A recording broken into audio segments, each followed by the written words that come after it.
Light weight బంగారు diamond ఆభరణాలు, వందల రకాల డిజైన్స్ ఏవైనా ధర మాత్రం ఒక్కటే.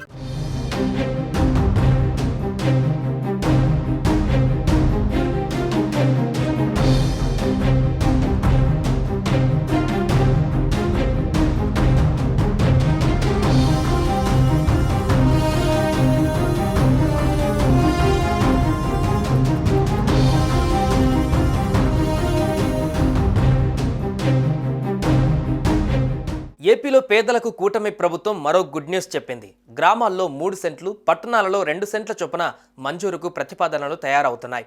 పంపిణీకి ముహూర్తం సైతం ఖరారు చేశారు. గ్రామ, పట్టణ ప్రాంతాలలో వేర్వేరుగా అమలు చేస్తుండటంతో అధికారులు తుది మార్గదర్శకాలు రూపొందిస్తున్నారు.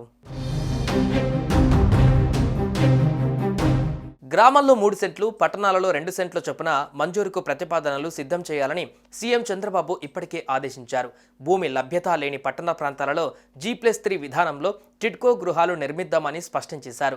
తాజాగా సీఎం చంద్రబాబు అధ్యక్షతన కేబినెట్ కమిటీ సమావేశంలో పలు కీలక నిర్ణయాలు తీసుకున్నారు. పట్టణాలలో ప్రభుత్వ భూములు ఆక్రమించుకొని ఇల్లు నిర్మించుకున్న పేదలకు ప్రస్తుతం 100 చదరపు గజాల వరకు ఉచితంగా క్రమబద్ధీకరిస్తుండగా దాన్ని 150 గజాలకు పెంచాలన్న ప్రతిపాదనకు కేబినెట్ ఆమోదం తెలిపింది.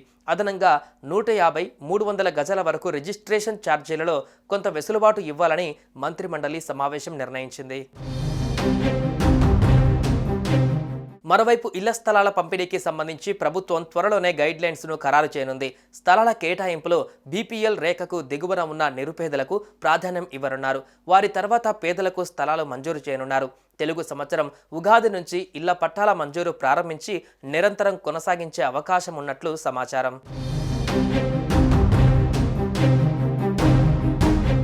గతంలో ఇల్లు లేదా స్థలం పొందిన వారిని తిరిగి పరిగణలోకి తీసుకోవద్దని కేబినెట్ కమిటీ నిర్ణయించింది. స్థలానికి దరఖాస్తు చేసే లబ్ధిదారుడు ఖచ్చితంగా రాష్ట్రానికి చెందిన వారై స్థానిక ఆధార్ కలిగి ఉండాలి. గతంలో ఇళ్ల నిర్మాణం కోసం ఇచ్చిన లేఅవుట్లను రద్దు చేసి కొత్తగా లేఅవుట్లు ప్రభుత్వం ఖరారు చేయనుంది. పాత లేఅవుట్లలో ఇల్లు కట్టుకొని వారి నుంచి స్థలం తీసుకొని తిరిగి వేరే ప్రాంతంలో కేటాయించే వీలుంది. సూర్యఘర్ పథకం ద్వారా ఇళ్లపైన సోలార్ విద్యుత్ ప్యానెళ్లను ఏర్పాటు చేసుకునేలా ప్రోత్సహిస్తారు. అయితే ఈ మార్గదర్శకాలు ఫైనల్ చేశాక అధికారికంగా విడుదల చేయనున్నట్లుగా సమాచారం. వచ్చే మంత్రివర్గ సమావేశంలో ఈ పట్టాల పంపిణీలు, మార్గదర్శకాలకు తుది ఆమోదం పైన నిర్ణయం తీసుకునే అవకాశం ఉంది.